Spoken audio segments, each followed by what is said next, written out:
দক্ষিণ চব্বিশ পরগনা জেলার পাথর প্রতিমা ব্লকের ঝোলাহাট থানার দক্ষিণ দুর্গাপুর সমবায় কৃষি উন্নয়ন সমিতি লিমিটেডে রাতের অন্ধকারে ভল্ট কেটে দুঃসাহসিক ডাকাতির ঘটনা। এই ঘটনা এলাকা জুড়ে ছড়িয়েছে চাঞ্চল্য।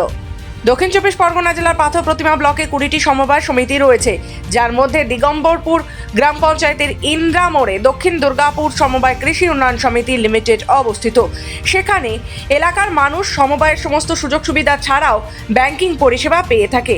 হঠাৎই আজ সকালে প্রতিদিনের মতো সমবায় খুলতে এসে ব্যাংক কর্মীর চক্ষু চড়ক গাছ। তিনি দেখতে পান সমবায়ের 5টি গেট ভাঙা হয়েছে, তবে সমবায়ে ঢুকে গেলে দুটি মেইন গেট কিন্তু ভাঙা হয়নি। ব্যাংকে প্রবেশ করে বুঝতে পারে ব্যাংকের যে ভল্ট বা লকার রয়েছে সেটি দেওয়াল থেকে ছাড়িয়ে ভাঙা অবস্থায় পড়ে রয়েছে মেঝেতে। এছাড়া বিভিন্ন আলমারিও ভাঙা হয়েছে।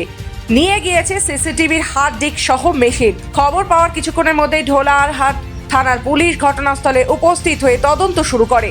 ম্যানেজারের বক্তব্য অনুযায়ী ভল্টটি ছিল 2,30,000 টাকা, তবে সেই টাকা চুরি গেছে কিনা এখনো জানা যায়নি, কারণ ভল্ট ভাঙার পরে ভল্টের লকটি ঘুরিয়ে লাগিয়ে দেওয়া হয়েছে, যে ভল্টটি খোলা যাচ্ছে না।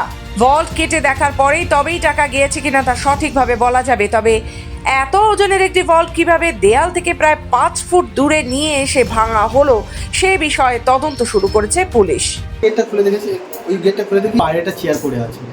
তারপরে আমি শাটার খুললাম, শাটার খুলে দেখছি যে এখানে আমার তালা ভাঙা আছে, বাইরে চেয়ার পড়ে আছে।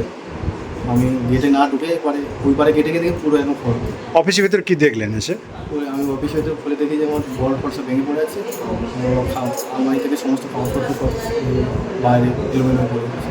ভল্টে কি টাকা ছিল? হ্যাঁ, টাকার কি পরিস্থিতি দেখতে পাচ্ছেন? এখন আপাতত ভল্ট খুলতে পারছি না খুলেও শুনলাম আমাদের পার্শ্ববর্তী সোসাইটি উত্তর দুর্গাপুর এসকিউএস, দক্ষিণ দুর্গাপুর এসকিউএস।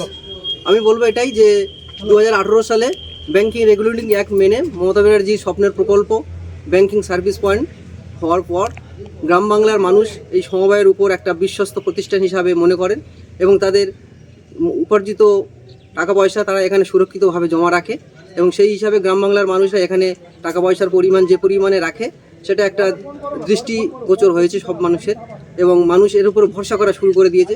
কিন্তু সমাজে দুষ্কৃতী মানুষ যারা আছেন তারা এই সমবায়গুলোকে বেশিরভাগ টার্গেট করছে এবং এই সমবায়গুলোকে নিরাপত্তা খুব ভালো না থাকার জন্য তারা এটাকে একটা স্থান হিসাবে মনে করে নিয়েছে যে এখান থেকে অপকর্মগুলো করে বার হওয়া যায়। কিন্তু আমি মনে করি দক্ষিণ চব্বিশ পরগনা জেলার সভাপতি হিসাবে মনে করি যে এই রকম একটা প্রতিষ্ঠান যেখানে সাধারণ মানুষ এই সমবায় প্রতিষ্ঠানকে বিশ্বাস করছে এবং তাদের সুরক্ষিত টাকাগুলো রাখতে চাইছে, তাহলে সেখানে আমি রাজ্য সরকারকে অনুরোধ করব যাতে নিরাপত্তার ব্যবস্থা আরও আঁটাসাঁটা করা হয় এবং প্রত্যেকটা সোসাইটিতে যাতে সিসিটিভির ক্যামেরা এবং দক্ষ প্রশাসক দ্বারা নিয়ন্ত্রিত করা হয়।